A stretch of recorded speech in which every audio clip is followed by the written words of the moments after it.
En este episodio de Cuestionando Creencias nos acompaña Diana Bonilla, psicóloga, educadora y coach de vida, quien nos compartirá su experiencia personal como mamá de 2 hijas con identificación de autismo.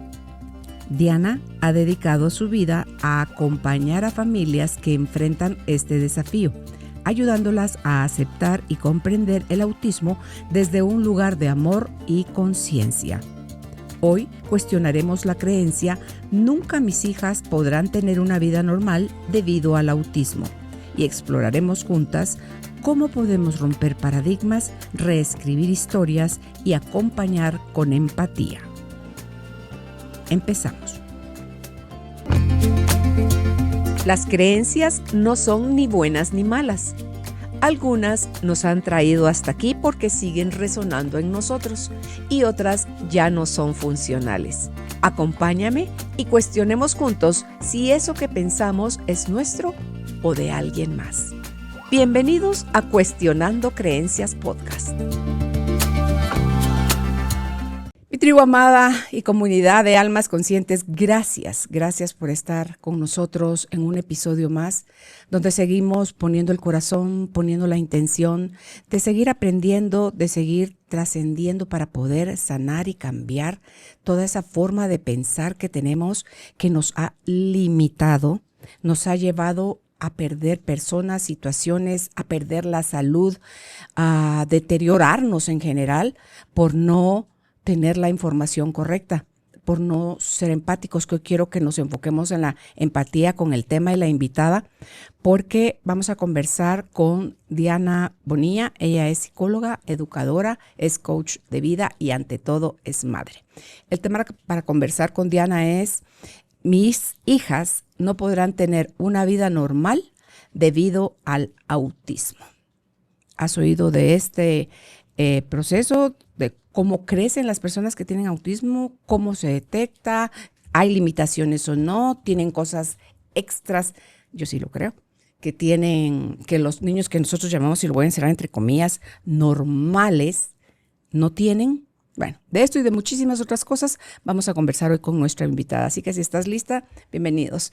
Diana, qué rico que estés con nosotros. Gracias por venir a compartir con nosotros tu experiencia y tu historia de vida. Ay, yo encantada siempre de compartir estos espacios contigo, que salimos aprendiendo y creciendo también. Desde la radio que no te miraba. Sí, ya llevábamos hace muchos años. Sí, pero qué rico que estés aquí con nosotros. Hablemos entonces, Diana, entremos directamente para hablar cómo era tu vida antes de ser mamá. Y tenías expectativas tú sobre la maternidad, y si tengo un hijo varón, quiero que haga tal y cual cosa, y si es una niña, tal y cual otra, y quiero tener tal cantidad de hijos. O sea, cuéntanos qué era tu vida antes en relación a la maternidad, pero antes de casarte. Sí. He de decirte que el deseo de ser mamá estuvo siempre presente, tanto que mi mamá me cuenta una anécdota que cuando yo tenía 4 años, de repente notó que tenía una irritación en mi ombligo. Entonces empezó a revisar qué tenés ahí. Y yo, no, déjame, me sembré un bebé. Porque al preguntarle cómo se hacían los bebés con una intención clara de que yo quería hacer un bebé, según yo, ella explicó que con mucho amor se pone una semillita en el vientre de la mamá y no sé qué. Yo dije, ok, semillita, vientre, me metí un frijol en el ombligo y me lo estaba cuidando para que germinara un bebé. Así que definitivamente el tema de maternidad es algo que tengo muy presente desde muy chiquita, un anhelo de mi corazón, de mi alma. Y bueno, ya al encontrar al amor de mi vida y planear esto juntos, él estaba enamorado de un nombre de niña, Emma. Así que dijimos, bueno, si tenemos una nena, se llamará Emma, y así fue. Había pensado que sería lindo, como dicen la parejita, un niño y una niña, pero descubrí que la verdadera pareja son cuando son 2 niños o 2 niñas, porque se acompañan, tienen un poco más de puntos en común. Así que fueron 2 nenas al final. Y lo curioso es que cuando conversábamos del tema, hicimos un listado de nombres, y de los nombres que estábamos súper seguros que nos encantaban, eran las 2 opciones para niñas. Teníamos 2 opciones de nombres para niños que no estábamos del todo seguros, pero esto, anhelábamos el formar una familia, teníamos los nombres en nuestro corazón. Y siempre deseé ser mamá, tanto que hubiera querido no trabajar para poderme dedicar por completo. No fue posible, sin embargo, implementé home office. Ok. Fui quien impulsó la opción de home office para mantener la lactancia, así que ha sido un tema que he anhelado y que pues disfruté mucho cuando llegó. Emma, ¿y tu otra hija se llama? Nova, Nova. ajá. ¿Y qué edad tienen Emma y Nova? Emma tiene 8 y Nova tiene 6. Ok. ¿A qué edad, Diana, diagnostican a un niño que es autista? ¿Qué signos hay? ¿Cómo se dan cuenta? Pues mira, ahí es donde empiezan el montón de mitos, de que está muy pequeño, si los llevan chiquitos, ¿no? Que espérese que tenga 5 o 6 años para poder diagnosticar.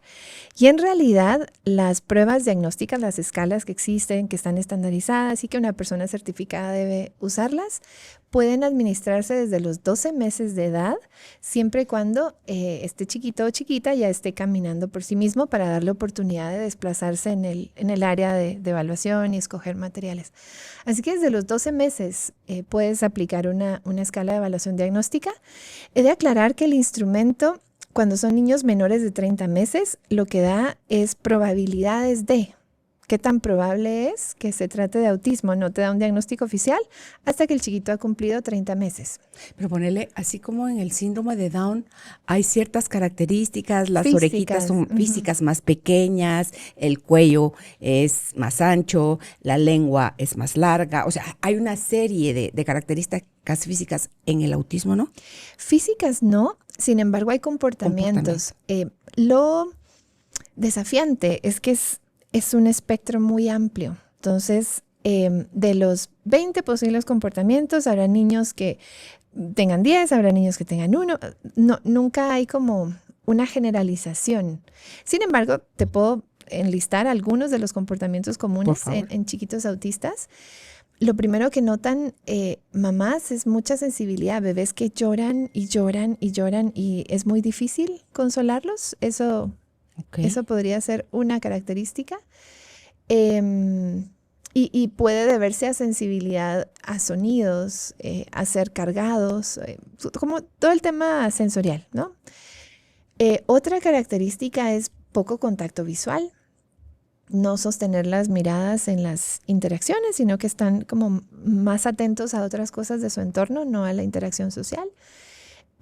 Caminar de puntitas también es otro comportamiento que es observable, ¿verdad? Que tú puedes...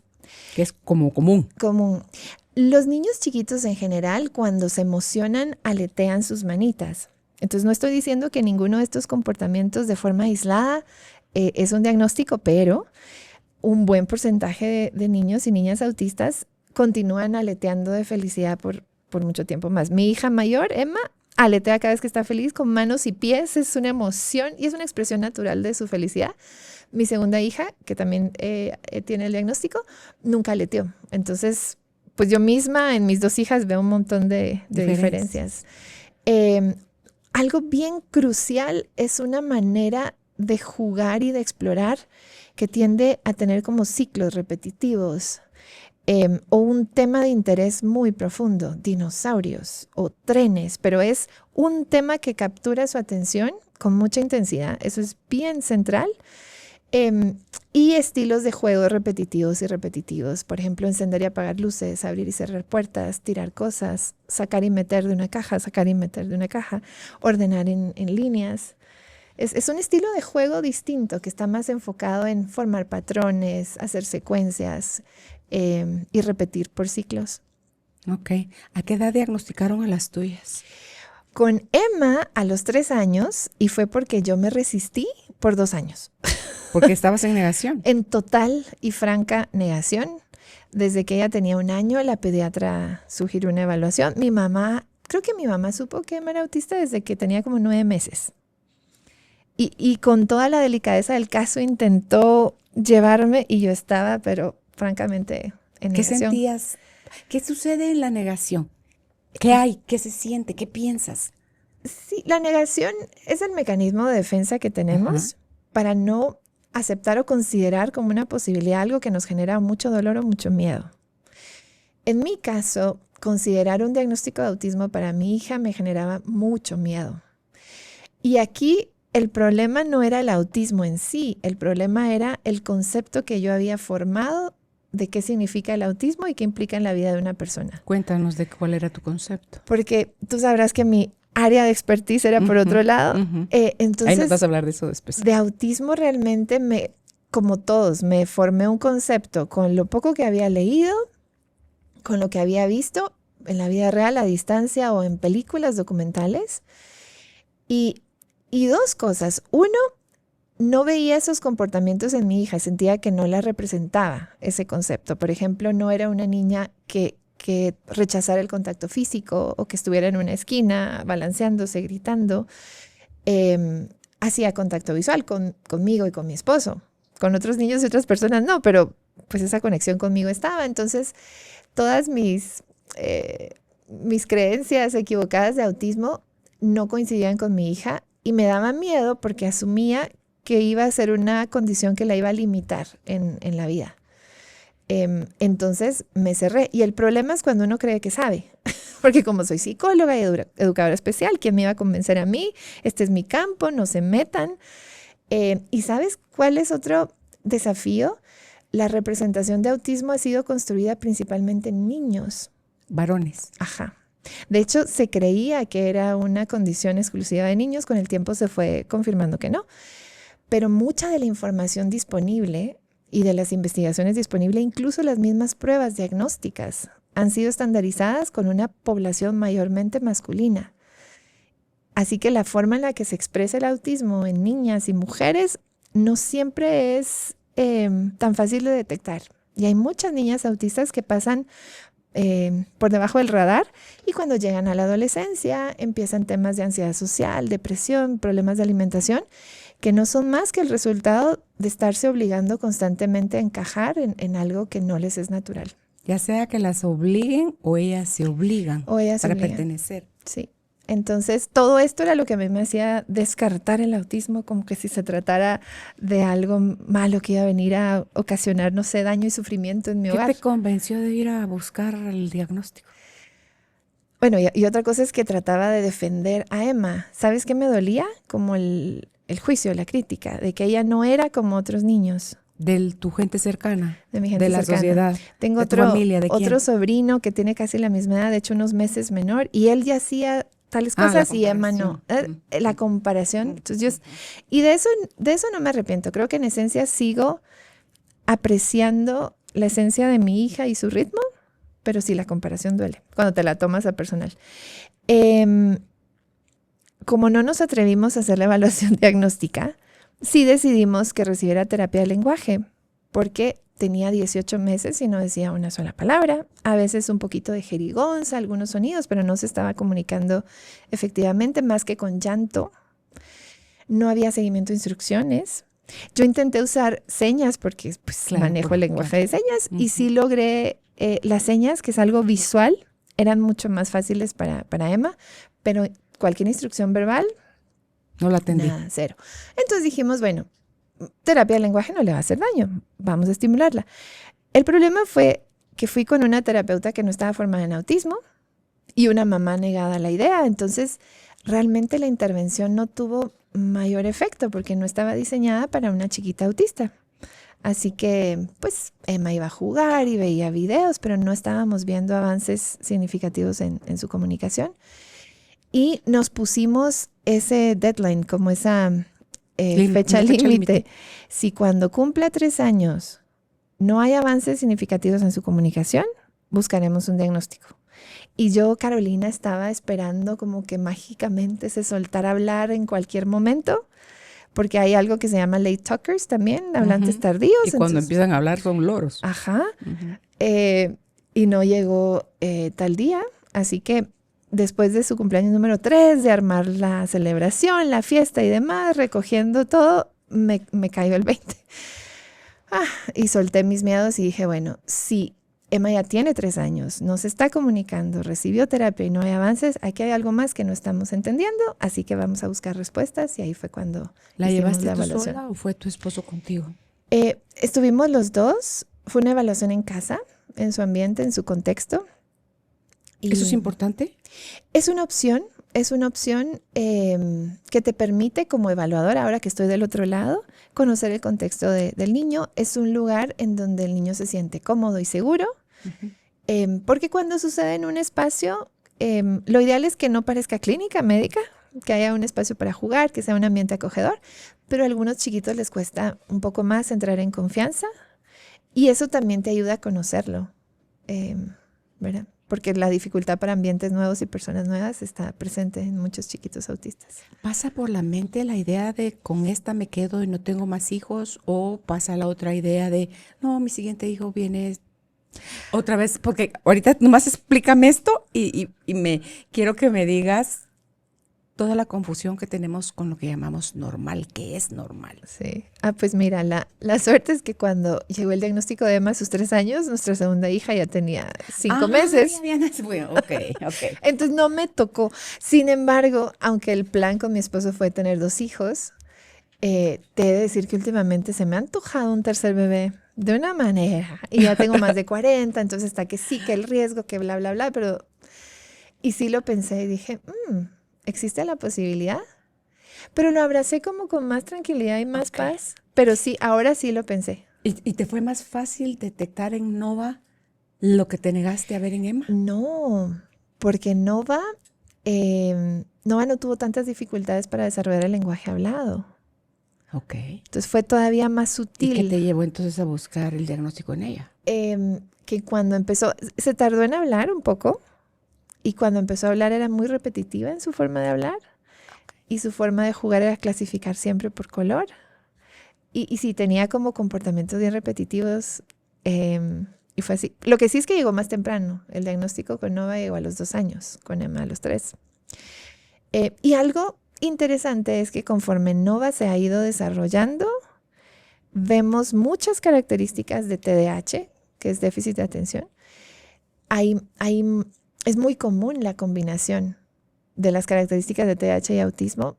Antes del 2013 no se admitía que ambos diagnósticos pudieran coexistir, ahora sí.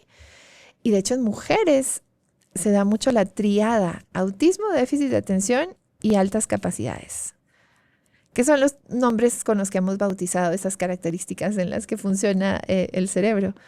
Y esto sucede con Nova. Vemos en Nova esta combinación. Todavía no tiene un diagnóstico oficial de TDAH, solo el de autismo. Y ahora que tiene 6 años, si yo pudiera escoger cuál es como su diagnóstico principal, si hubiera que escoger el primario o el secundario, te diría que TDAH. ¿Ah, sí? Sí. Es decir... Sí, el trastorno de déficit de atención, pero me quedé con, porque si no me quiero, que sí que entendí, no, quiero que me expliques a qué te refieres cuando dices altas capacidades. Ok, este es una categoría para las personas que tienen un CI superior a 130 o superdotados, como les conocemos. Se pueden combinar. No creo que en el caso de Nova sea la combinación, pero sí hay mucha estadística en relación a lo común que es en mujeres tener esta triada y lo que eso representa, el desafío que representa, porque asumimos como sociedad, pero ¿y cómo vas a tener dificultades tú si sos tan inteligente?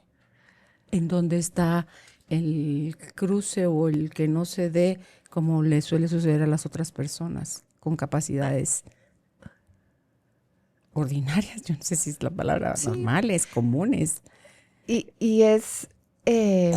¿Por qué si tenés alta capacidad? ¿Qué parte en el cerebro está la desconexión o la otra conexión con otro lado? Pues mira, del cerebro hay investigación fascinante. Sí. En cuanto a autismo se refiere, Baron Cohen, el doctor Baron Cohen, ha hecho revisiones históricas del desarrollo de la humanidad en los últimos 70,000 años y de cómo ha evolucionado el cerebro. Y él clasifica los cerebros de acuerdo a 2 cocientes. Él habla del cociente de empatía y el cociente de sistematización, que como seres humanos lo que nos separa del resto de seres vivos es nuestra capacidad de empatía, que ahí se origina el lenguaje, la capacidad como para leer el comportamiento del otro y responder, anticiparnos, y un lenguaje súper complejo. Y la habilidad de sistematización es cómo obtenemos información, la organizamos y la usamos para anticipar qué va a suceder, el clima, etcétera. Entonces, él menciona que naturalmente hay cerebros que están más dotados de un cociente que de otro. Hay personas con más habilidad de empatía, por lo tanto más habilidades sociales, de interacción, de leer la emoción del otro, responder adecuadamente, y hay quienes tienen más cociente de sistematización, capacidad para memorizar información, organizarla, encontrar los patrones. Entonces su teoría es muy linda porque el autismo es una expresión natural de personas que naturalmente tienen mayor habilidad en la sistematización, pero a veces es tal su habilidad que están, por decirlo, deficientes, son más bajos en el otro lado. Y esta sería una buena definición de un cerebro autista. Es un cerebro muy lógico, muy lógico. Muy literal. Muy literal, con mucha habilidad para organizar información. Uh-huh. Y por lo tanto su forma de interactuar socialmente está basada en la lógica. Y no siempre como sociedad usamos la lógica para nuestras interacciones. Entonces por eso es que encuentran dificultades. No es porque no puedan socializar, es porque su forma de socializar sí. es Ellos distinta. No entienden el doble sentido. Algunos sí, otros no. Ahí está este espectro que te digo, okay. Pero si se los explica, si tienen como la fórmula, lo entienden, pero no se les da naturalmente, no lo van a hacer naturalmente. Esa picardía que tenemos normalmente, a ellos les es más, no sé, yo porque estoy pensando, yo tengo uno de mis nietos. Sí. ¿Cómo es él? Sí, a veces si son muy literales, habrán bromas que no entiendan porque se pierde. Entonces, voy a toda esta explicación porque ese es un cerebro autista. El cerebro TDAH se ha estudiado como el cerebro cazador y se ha hecho clasificación que hay cerebros cazadores y cerebros granjeros. ¿Y cuál es la diferencia? El cerebro granjero puede organizar, planificar, esperar, y el cerebro cazador ve el estímulo y va al acecho. Sí, sin miedo al éxito. Y lo lindo es que hay culturas en donde este tipo de personas son muy apreciadas porque se necesitan. Hay tribus donde todavía la cacería es una forma súper... líderes así. Entonces son líderes precisamente. El problema han sido los términos médicos y clínicos que se les han puesto a las categorías naturales de los cerebros. O sea, nos falta conocer más de todo esto. Por eso, gracias por toda la explicación que estás dando, Diana, porque eso nos va a ayudar incluso a conocernos un poquito más a cada uno de los que escuchamos esta entrevista, para pensar, mi familia, mi hijo, sí. Mi nieto, mi vecino, entonces, ya entendí. Entonces, gracias. Sí. Entonces, cuando ya te diagnostican a ti de Nova también, lo viven como más natural, más calmados, ya tienen la expertise de Emma. Sí. Recibir el diagnóstico de Emma fue una montaña rusa de emociones para mí. Cuéntanos, ¿qué sentiste? ¿Qué pensabas? ¿Todavía seguías en negación? Totalmente. Y sé que esto lo comparto con muchas mamás. He tenido la oportunidad de acompañar a muchas mamás en el proceso de evaluación. Y yo llegué al día de evaluación esperando que me dijeran, no es autismo. Es un atraso del lenguaje y esto con esta intervención se resolverá. Cuando la evaluadora terminó, empezó a enumerar las fortalezas de Emma, lo cual le agradezco. Pero a mí me ganaba la incertidumbre, entonces la interrumpí a medio camino y le digo, mira, te lo agradezco, pero yo lo que quiero saber es si Emma funciona o no dentro del espectro del autismo. Así como, quítame ya esta ansiedad. Dime la verdad. Dime la verdad. Y se lo pregunté muy propia, ¿verdad? Muy fresh. Muy fresh. Y como ella me vio como tan segura, entonces me respondió con la misma seguridad. Y me dijo, sí, en efecto, Emma funciona dentro del espectro del autismo y por eso ahí cuerpo presente, alma ausente. Porque yo estaba enfocada en mantener la compostura y no echarme a llorar. O sea, es como que me confirmaron un miedo muy profundo. ¿Pero estaba tu marido contigo? Sí, estábamos los dos. Reaccionó? No me fijé. En ese momento yo estaba tratando. Y lo he aprendido a tal grado, Carolina, que cuando yo hago un proceso de evaluación, primero converso con los papás, cuáles son sus preocupaciones, los oriento, les resuelvo dudas y hasta el final les entrego el diagnóstico. Porque sé que si empiezo por ahí, ya los perdí. Se cierra. Sí. Claro, entraron al abismo del miedo. Sí. Claro, de la incertidumbre. Y de al qué va a final sí es pasar. necesario, porque también ha sido muy lindo con algunas familias, que es como un alivio de como yo sabía, solo necesitaba confirmar. Pero al final sí es necesario contención emocional, y me encanta porque los papás pueden llorar conmigo, Qué bueno. porque no soy la profesional y todo. Soy además la mamá que los entiende, Estás porque humanizada. ya estuvo ahí. Ah, Así que una vez se fue la evaluadora, ahí sí abracé a mi esposo y me eché a llorar. Y hubo algo muy lindo que me dijo, que me pareció muy sabio de su parte, y me dijo: solo recuerda que Emma sigue siendo Emma. Porque hay un como, te quitaste la venda. Y en eso vi a Emma tan vulnerable, empecé a notar que caminaba de puntitas, que aleteaba. Ahí me empezó a pesar todo lo que no hacía que otros niños sí. Como que empecé a ver la vulnerabilidad de Emma. Y fue un proceso de un fin de semana. Yo un fin de semana lloré, saqué mis miedos y de ahí me puse a aprender, porque afortunadamente ya tenía un recorrido en este espacio de compartir con familias y de demostrar que hay muchas experiencias de vida y todas son valiosas. ujú. ¿Con qué estigmas te topaste, te sigues topando a nivel de educación, a nivel de sociedad, Diana? Uf, este, Enumerarlas. sí, que los niños autistas son agresivos, o los adolescentes son agresivos. No son. No, la agresividad es una característica humana. Si se están comportando agresivamente, hay una razón. Y cualquier persona, autista o no, en las mismas condiciones, que ese niño reaccionaría igual. Entonces, solo nos está diciendo que no tiene otra forma para externar, o no estamos sabiendo ayudarle.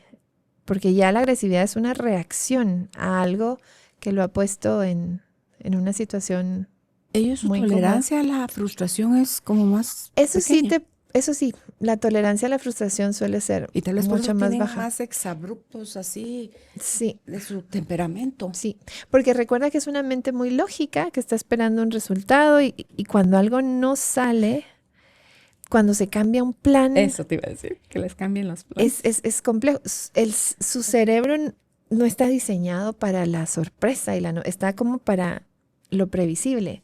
Y el mundo no es previsible. Entonces, por un lado, ofrecer rutina, ofrecer estabilidad es un bálsamo, pero por otro lado, anticipar cambios y acompañarlos a transitarlos también es importante, porque en la vida van a enfrentar esos cambios. Eso les ayuda a mejorar su tolerancia a la frustración. Sí, definitivamente se puede aprender a mejorar la tolerancia a la frustración, y podemos aprender también a reducir momentos de frustración, Claro. ofreciendo más información, anticipando y demás. Así que esto de la agresividad, o que son genios. Dentro del colectivo de todas las personas autistas del mundo hay un porcentaje que en efecto tienen altas capacidades, o algo que se llama el síndrome del sabio, o Savant Syndrome, como la serie esta de Good Doctor, Ajá. que fue tan famosa. Sí. Ese es un ejemplo de la combinación de autismo con otra condición. No significa que todos sean genios, no significa que todos tengan discapacidad intelectual, hay una diversidad presente. Lo que significa el autismo es que tienen un cerebro con una estructura parecida, que naturalmente se inclina más al orden, a la estructura, a lo que es previsible, y que su estilo de interacción social está más basado en lógica y cuestiones que no siempre son bien interpretadas por los demás. Ujú. Que solo es algo que sucede en niños, En adultos. o que tiene que verse. Así como, ay, pero si tus hijas no parecen autistas, es una frase que recibo con mucha frecuencia. Entonces les digo, bueno, hagan algo autista pues para la señora, para que se les note. O sea, realmente no puedes ver sí, no es que tengan la sangre azul, es cómo funciona su cerebro. Habrán circunstancias en donde va a ser más evidente. Claro. ¿Qué pasa con los sistemas educativos, Diana? El problema con la educación en general es que está como fundamentada en crear obreros, ¿no? Porque de ahí vienen los sistemas educativos tradicionales, en que todos hacen lo mismo al mismo tiempo, se evalúa igual. Y esto no está funcionando para ningún niño, pero particularmente para niños autistas es más complejo encajar. Ahora, he de decirte que la mayoría de niños y niñas autistas no tienen mayor dificultad con la parte académica. salvo que haya de verdad una discapacidad intelectual y necesiten más acompañamiento, pero generalmente la parte académica se les da muy bien. Aprenden, pero aprenden más despacio, Diana, ¿o no? ¿O solo una idea mía? Puede ser. Hay algo en el procesamiento de la información y es que una mente autista procesa mayor cantidad de información y a más profundidad que una mente neurotípica o alista. Alista es un término que aprendí de la comunidad autista. Si tú no eres autista, te puedes llamar alista. Así todos tenemos etiquetas. Si tú me pusiste autista, pues tú sos alista y estamos a mano. Entonces, es un término que para quienes estamos en este campo pueden toparse. De hecho, hay una página que es de la comunidad autista y están haciéndolo en tono de burla.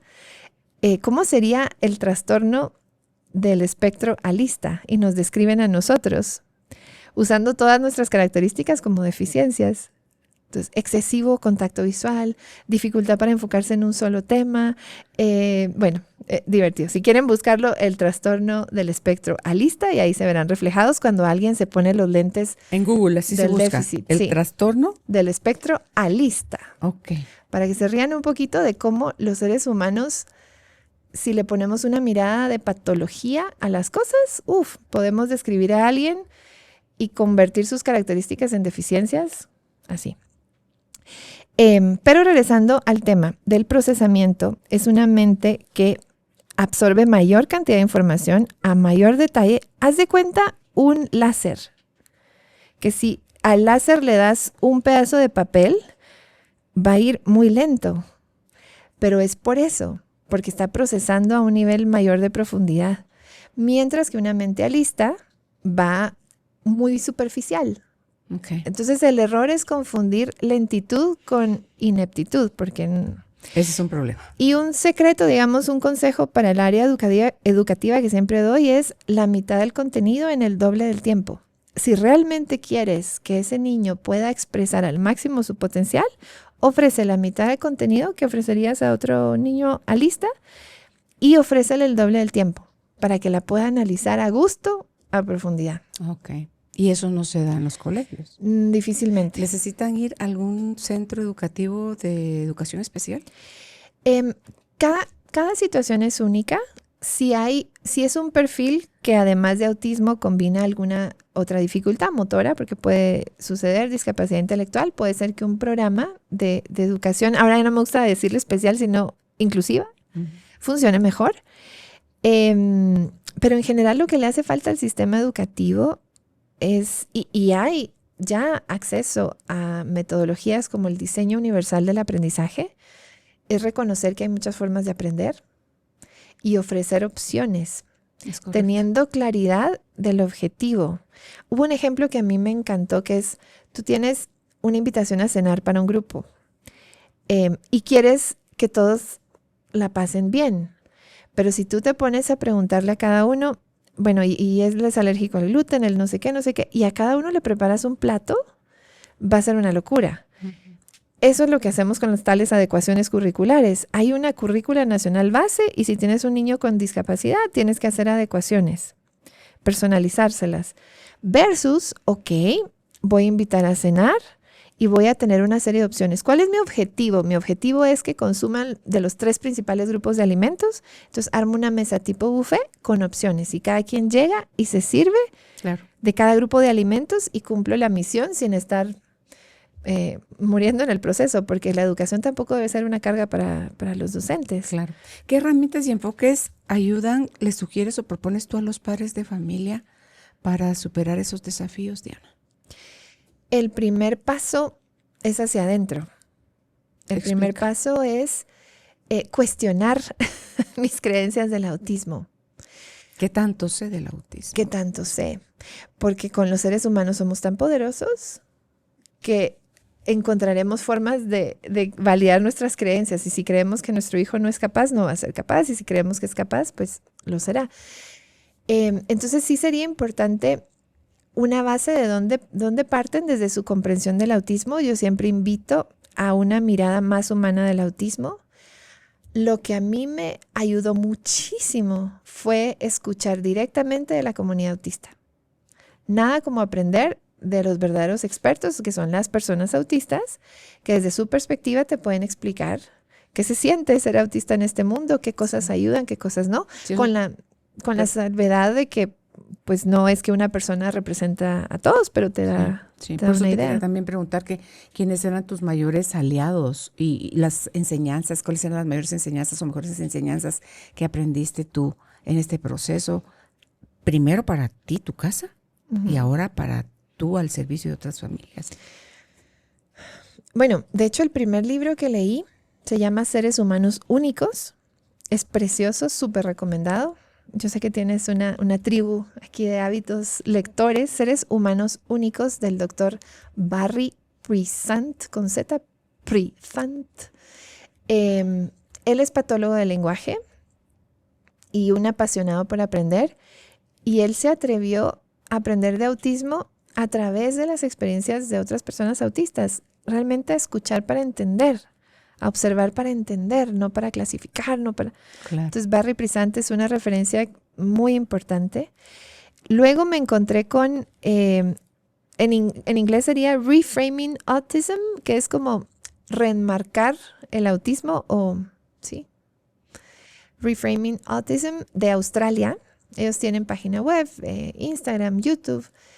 Yo no sé qué tiene Australia, qué cultura más linda, pero yo estoy enamorada de Australia. De hecho, hay una serie de Amor en el Espectro en Netflix, Okay. esta versión en Australia y versión en Estados Unidos, que acompañan a adultos o adolescentes. Sí, adultos, son jóvenes adultos que están buscando el amor. Entonces les dan coaching para cómo salir, cómo invitar a una chica a salir o qué hacer en una cita. Es lindo, muy, muy lindo. Ahí hay experiencias vivenciales. Así que Reframing Autism, Autism fue otra referencia. Tienen una lectura que se llama Una plegaria a quienes diagnostican autismo. Ay, Carolina, esa lectura es impresionante. Yo la publiqué en español porque solo está en inglés en mi blog que se llama Las Crónicas de Diana en WordPress y si necesitas te mando el enlace para que aparezca en la descripción del video porque esa lectura a mí me cambió la vida. Es una plegaria para que quienes identifican autismo, tú eres una de ellas ahora. Que ahora soy una de ellas, puedan ofrecer a esa familia una perspectiva distinta, puedan ofrecerles el regalo de abrazar la diversidad en lugar de infundirles el miedo de un trastorno. Es una lectura recomendadísima para las familias. Y a través de estas referencias, escuchar adultos autistas. No tenemos tantos en Latinoamérica. Hay como más presencia en Inglaterra, Australia, etcétera, Estados Unidos. Escuchar sus experiencias fue fundamental y lo sigue siendo. Tengo varias amistades con personas adultas autistas. Y luego, pues en este camino no te comenté, pero mi esposo, cuando recibimos el diagnóstico de Emma, yo me puse aquí y ahora, ¿qué hay que hacer? Hay que hacer pictogramas, hay que hacer rutinas. Y yo que soy maestra, educadora, bueno, yo estaba feliz haciendo materiales para mi hija. Mi esposo se fue al futuro. ¿Qué va a hacer de la vida de Emma cuando sea una persona adulta? Y empezó a buscar información de autismo en adultos. Y ahí encontró muchos testimonios, mucha información. Y una tarde llegó y me dijo, he aprendido mucho sobre autismo, sobre la experiencia de autismo en adultos. Me he identificado tanto que creo que yo soy autista. Y yo, ¿en serio? Esa sí no me la esperaba. Yo siempre noté que él era una persona introvertida, una persona muy especial, muy como, sí. Y entonces, pues la promesa fue, en cuanto me certifique para diagnosticar, yo quiero estar presente en tu evaluación, y así fue. Fui con una colega, nos certificamos para diagnosticar. Ella fue quien lo evaluó porque no era objetivo que yo lo evaluara, pero yo observé la evaluación y yo le expliqué sus resultados y le decía, bueno, ante una actividad o una instrucción como esta, las personas autistas suelen hacer A, B, C o D, tú hiciste C. Las personas alistas suelen hacer A, B, C o D. Y ante esta situación, así que a sus 40 años vino a descubrir que toda su vida había sido autista y esa fue una respuesta importante a por qué se le dificultó tanto hacer amigos en la primaria. a él como que no le dieron el manual de instrucciones que le dieron a su hermana y a su primo porque parecía tan fácil para ellos hacer amigos y para él no. Hubo muchas, ¿por qué le apasionan tanto los carros y los arma y los desarma y los arma y los desarma y los arma y los desarma? Y a mí me ofreció mucha empatía de cuando necesita recargar su batería, porque mi familia es muy de socializar, mucho. Me hizo entender muchas cosas, pero fue lindo porque entonces yo pude acompañar a Emma y decirle, tienes un referente muy cercano. ¿Tú eres autista como tu papá? Y poderlo como naturalizar más, si puedo usar esa palabra. Claro. Así que en mi casa yo soy la única rara. Lista. Lista. Hice una historia social donde describía, papá tiene tantos años, es arquitecto, le gusta esto, es autista, tarará, tarará. Acá quién, ¿no? Mamá, Emma, tarará, Nova, tarará. Y en los tres coincidía que eran autistas. Y cuando llegaron a mi descripción, me dice, Emma, ¿tú no eres autista? Y yo, no. Ay, pobre mi mamá. Así como, ay, pobrecita. Es la única recha de la casa.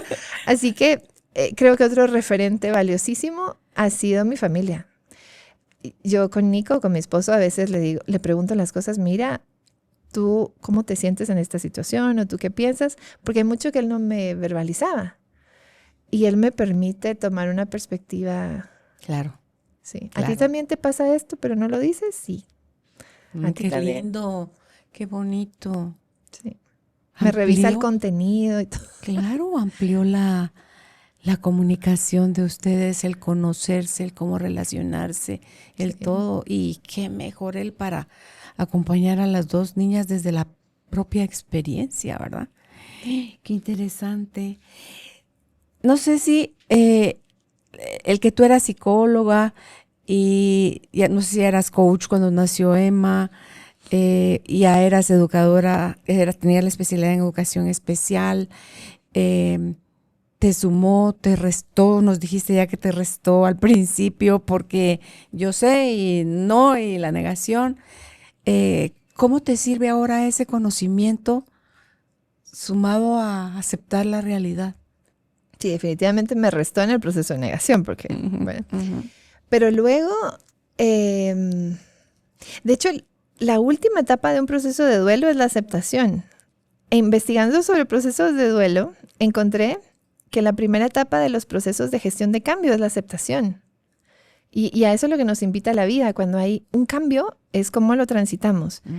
Entonces, cuando yo ya estaba en todo este proceso de gestión de cambio, lo que más me ayudó, no solo fue mi formación, fue mi experiencia en Fundal, que ha sido pues el legado de mis papás, un espacio donde he podido acompañar familias y establecer programas educativos para pequeños con discapacidad sensorial, discapacidad múltiple, donde la comunicación no siempre se da con lenguaje hablado. Entonces creo que de mis mayores herramientas, y con mi propio hermano, que es sordociego, de las mayores herramientas que yo ya tenía bien pulidas es la comunicación es mucho más que hablar. Hay muchas formas de comunicarnos y cualquier forma es valiosa y es válida. Entonces yo ya sabía lengua de señas, cómo armar una estructura con imágenes, rutinas, etcétera.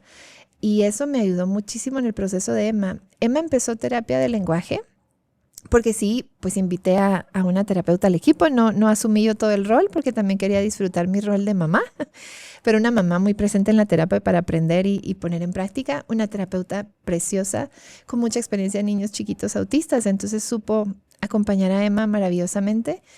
Y en cuestión de un año fue sorprendente. Yo al inicio, Carolina, ni siquiera me quería ilusionar con la posibilidad de que Emma llegara a hablar. Yo estaba como tan en... ¿Después del diagnóstico? Después del diagnóstico. Tenía 3 años y no hablaba nada. Entonces dije yo, no sé si hablar va a ser una opción para Emma. Porque hay que reconocer que más o menos el 20% de personas autistas no llegan a desarrollar el lenguaje hablado. Hay un grupo que los puedes encontrar como autistas no hablantes o mínimamente hablantes, que aunque te están entendiendo perfectamente y tienen ideas brillantes, el lenguaje hablado no es una opción. Simplemente no pueden producirlo. ¿Leen y escriben?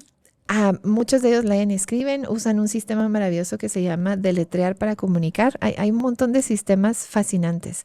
Me imagino que en ese mundo el lenguaje corporal debe tener un peso, la percepción de la energía, de la emoción y de la intención del otro. De hecho, debe ser algo espectacular. De hecho, dentro de este grupo de autistas no hablantes se está haciendo mucha investigación sobre telepatía, ¿sabes? Qué bonito. Así que no, hay mucho que no sabemos, pero estaba la posibilidad de que Emma no llegara a usar el lenguaje hablado de forma fluida. Y yo ni siquiera me quería ilusionar con la posibilidad de que hablara porque no quería poner expectativas encima de ella. Mi propósito era que se comunicara efectivamente de cualquier manera. Uh-huh. Y empezamos a usar la terapia, los apoyos visuales. Ahí descubrí que el lenguaje natural de Emma era visual, no auditivo. La primera vez que le mostré la imagen de siesta, que era momento de dormir, de tomar una siesta, tomó la imagen, vio la representación, se fue a la hamaca que teníamos en la casa, se subió y se durmió. Mi niña. Ahí entendió la instrucción total. Total. Entonces, para ella las imágenes le hablaban claramente. Yo tapicé de imágenes toda la casa, tenía un álbum lleno de imágenes y cuando ella necesitaba algo me señalaba. Cuando empezó a decir sus primeras palabras no se le entendían, pero como lo acompañábamos de imagen, la imagen para mí era el referente de lo que ella estaba intentando decir. Y en cuestión de un año empezó a usar palabras, frases, y me di cuenta a sus 4 años que sabía leer. Aprendió sola. Fue tal la exposición de imágenes y textos y su habilidad visual que las imágenes le dieron sentido a las palabras y ella aprendió a leer sola. A los 4 años ya sabía leer y comprendía perfectamente inglés-español. Siempre tenía una preferencia por inglés, entonces todas las caricaturas, películas, todo en inglés. Y hoy, a sus 8 años, full bilingüe, impresionante, con una pronunciación que yo digo así como, repítemelo por favor, qué lindo se te oye. Así que el tema de las expectativas es delicado. Es como que le ponemos una mochila en la espalda a nuestros hijos y le metemos todo el peso de nuestras expectativas. Un paso importante es soltarlas y abrazar a nuestros hijos como son y su camino y dejarnos guiar y estar ahí para acompañarles, darles herramientas en lugar de imponerles expectativas. Creo que es como padres lo que nos va a ayudar a transitar por esto con más disfrute. Claro. ¿Cómo definirías ahora una vida normal para tus hijas? Pues sabes que yo nunca he sido normal. ¿Cómo así normal? No sé si se me nota. Nunca he querido ser del montón. Creo que este es un buen momento para... Es que aclarar lo que significa normal. Aclarar. Normalidad, la norma, estadísticamente hablando, es donde se encuentra la mayoría.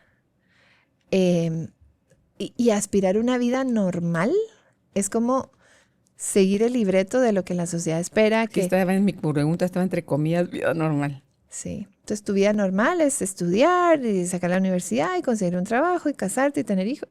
Pues no sé. Pero más que una vida normal, yo anhelo una vida plena para mis hijas, donde ellas puedan ser ellas. Estoy tan agradecida con el diagnóstico temprano de ambas para que ellas se abracen como son. De hecho, ellas hablan abiertamente de esa característica que es parte de quienes son. Por eso a mí no me gusta decir con autismo o tienen autismo, sino son autistas, porque la comunidad autista me enseñó que es una característica importante de quienes son, es parte de su identidad. Ser autista no es tener algo. Claro, tener puedes dejar de tenerlo. Exacto. Ser, esa es tu esencia. Eres autista y está bien. Uh-huh. Y hay otro libro precioso que se consigue solo lo he conseguido solo en Amazon porque no encuentro puntos de venta físico. Perfecto para ti. Está escrito por la fundadora de Reframing Autism de Australia. Está en español, está disponible en español. En inglés es Just Right for You y en español es Perfecto para ti. La autora es autista y el libro está dedicado a sus 2 hijos autistas, donde explica que su cerebro es perfecto para él, que cada persona tiene un cerebro único y perfecto. Ay, lindo. Eso aplica a todo el mundo. A todo el mundo, porque cada cerebro como es eres, distinto. así eres perfecta, pero no, solo Dios es perfecto. Ese es otro tema que habría que definir. ¿Qué es perfecto? Sí. ¿Qué es normal?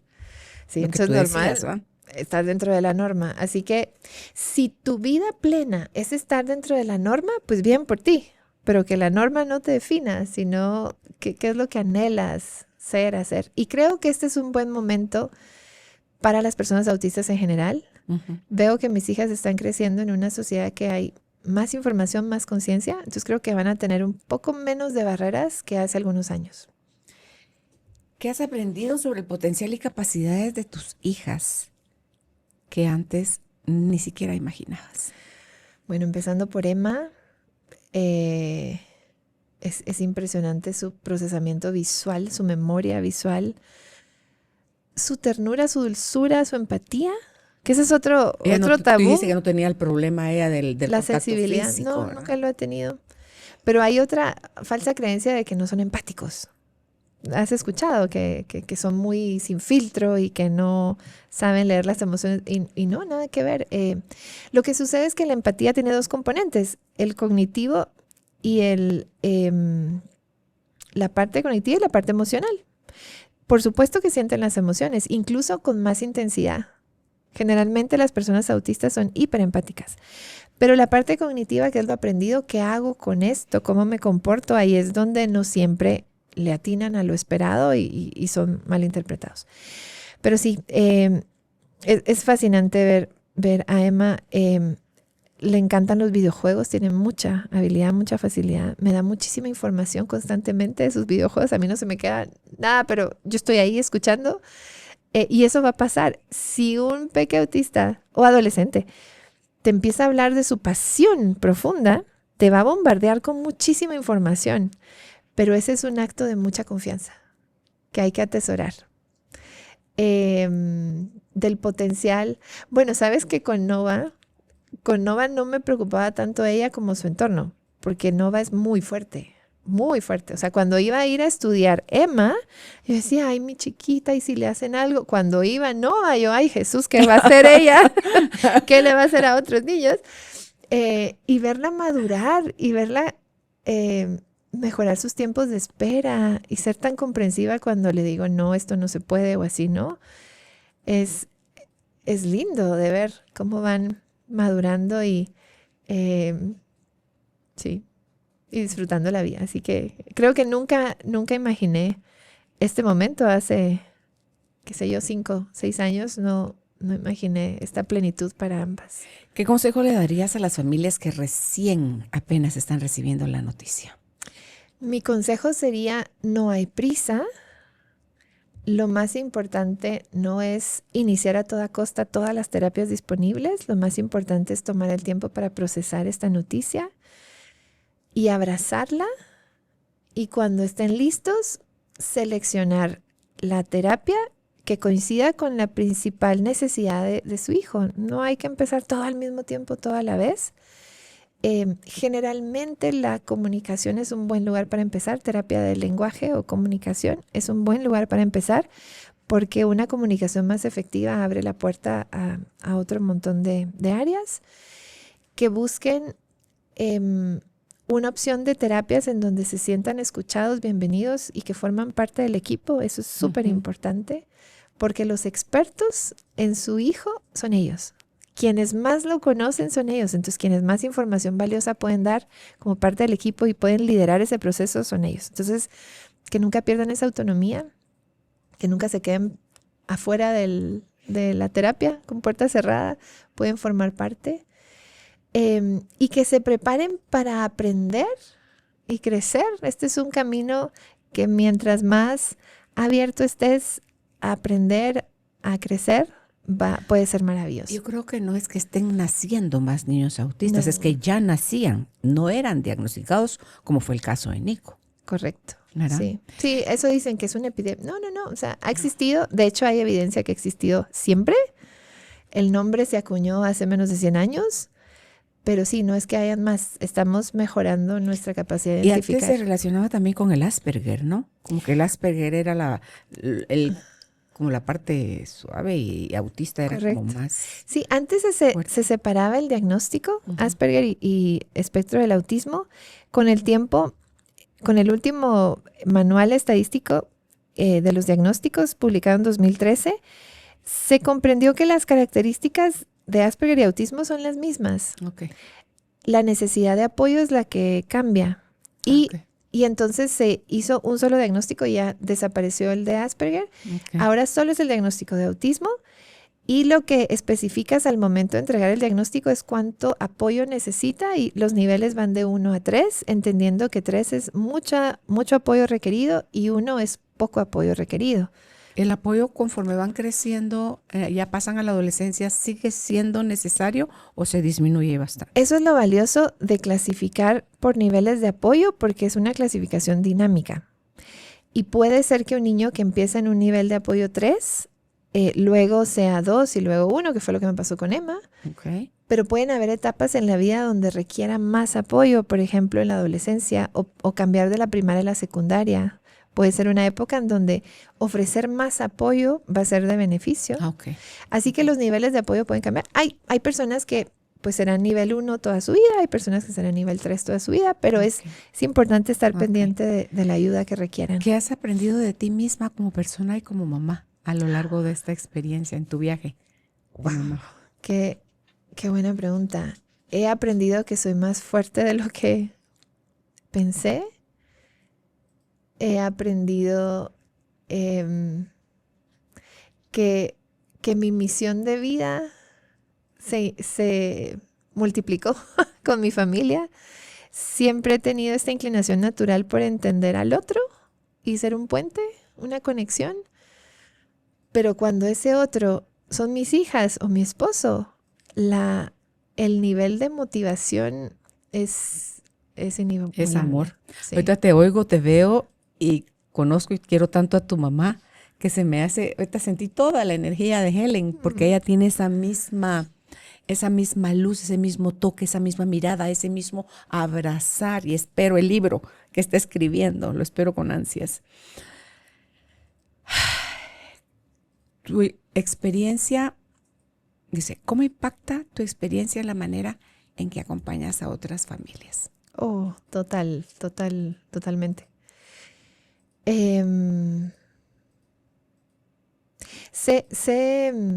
A ver, cada experiencia es única.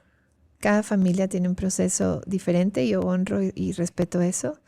Sin embargo, la experiencia de la maternidad, la paternidad, la vulnerabilidad de nuestros hijos, lo que está fuera de nuestro control, es algo muy común.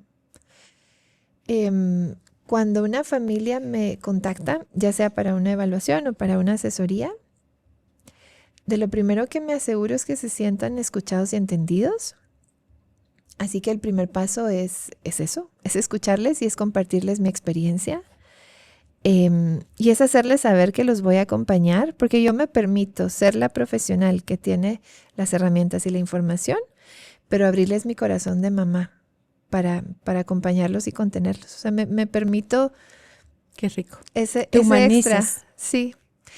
Y ha sido hermoso. Tengo una comunidad de familias que ya me confía, que es conjunto de familias inspiradas por el autismo.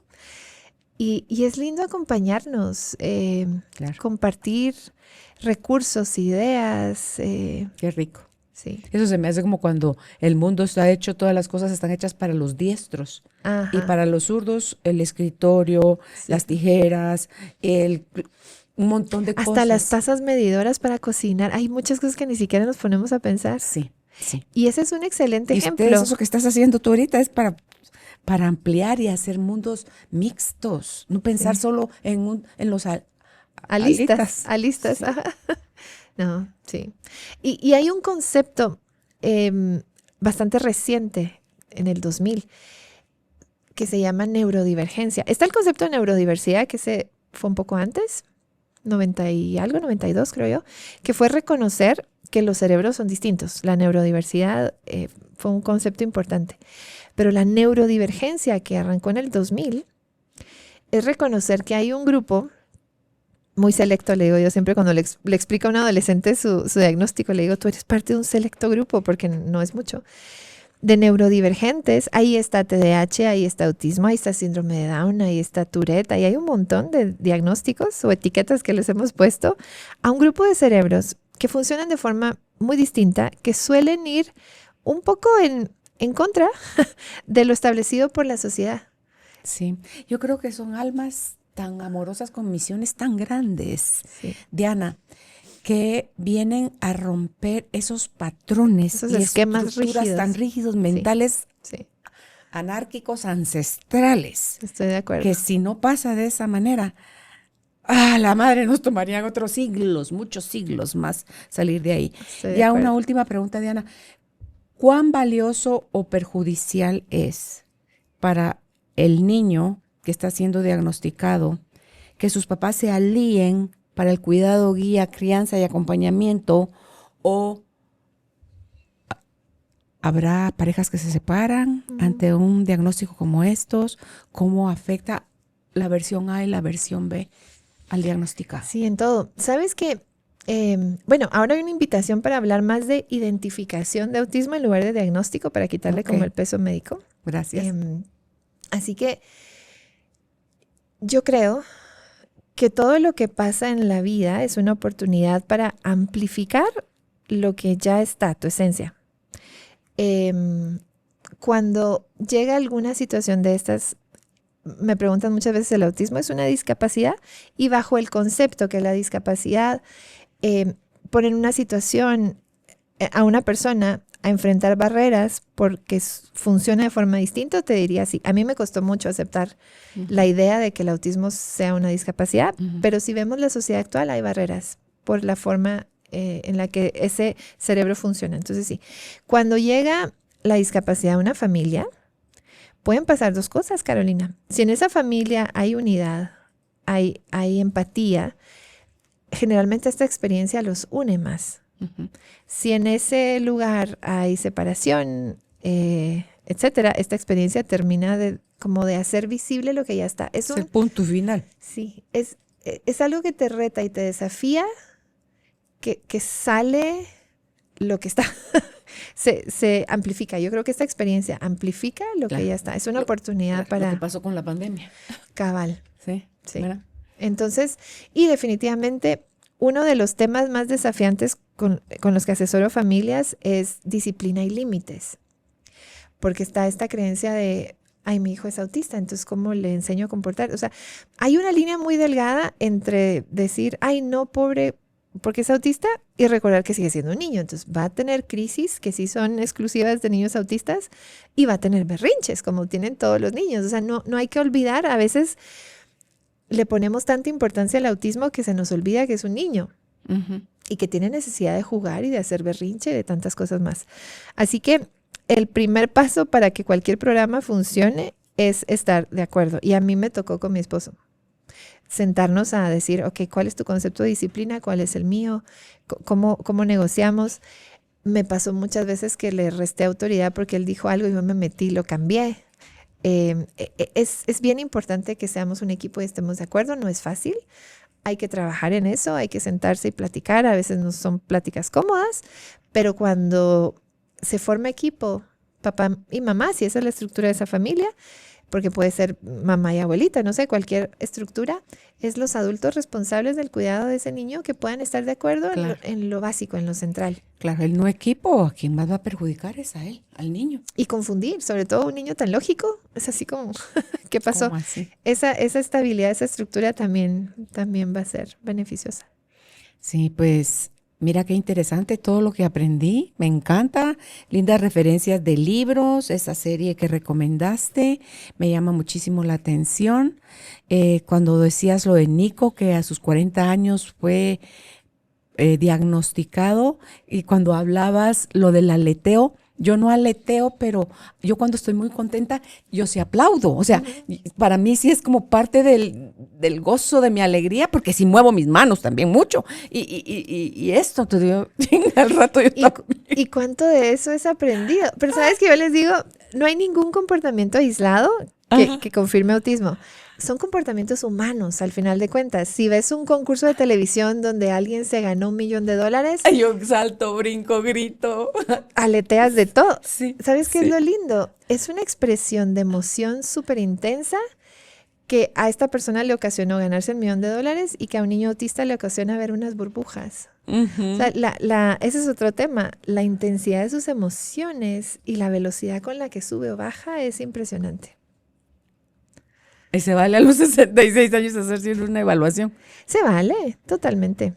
Okay. Sí, no hay, digamos, lo que hablábamos al inicio. Porque qué interesante. Desde no es porque me voy a sentir menos o me voy a sentir superior. Es para conocerte. Claro. Sí. Puede ser tan temprano como los 12 meses si ese chiquito ya está caminando y realmente no hay una edad límite para evaluarte, siempre que como adulto pues estés interesado en saber y conocer cómo funciona tu cerebro. Interesante, me encanta. Y para ti quiero dejarte, te voy a dar las 3 preguntas para que las reflexiones, las vivas con tus ojos cerrados, las sientas. Okay. Porque no es solo para pensar, ¿verdad? Para quienes nos es están más para escuchando. sentir, me encanta. Sí. ¿Qué significa, tú te vas a decir a ti mismo, qué significa para mí una vida normal y de dónde vienen esas expectativas? ¿Qué tanto me permito explorar las capacidades únicas de los demás en lugar de enfocarme en sus limitantes? ¿Cómo podría mi percepción del autismo cambiar si me enfocara más en las fortalezas que en los desafíos? Wow. Yo creo que las 3 preguntas enriquecen nuestra vida, Diana, porque nos ayuda a romper, a crear mini fracturas en nuestro pensamiento rígido. Uh-huh. Si queremos ser inclusivos, tenemos que romper una serie de patrones y por eso es el cuestionando creencias. Por eso es que cuando estábamos haciendo nosotros el brainstorming de cómo se iba a llamar el podcast en nuestra nueva versión, a mí me baja la información de cuestionando creencias. A menos que rompamos esa estructura, si no la rompemos no vamos a cambiar. Y si no aceptamos, como tú decías, que es el inicio de un proceso de cambio, de que, ok, sí, esto fue válido para mí, pero me expande o me contrae, me sirve o no me sirve, aporta o me resta. Entonces, creo yo que todo eso es donde podemos cambiar nuestra vida y ser mejores acompañantes en la vida de los demás, ¿verdad? Totalmente.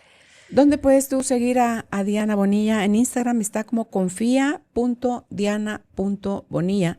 En Facebook, confía con Diana Bonilla.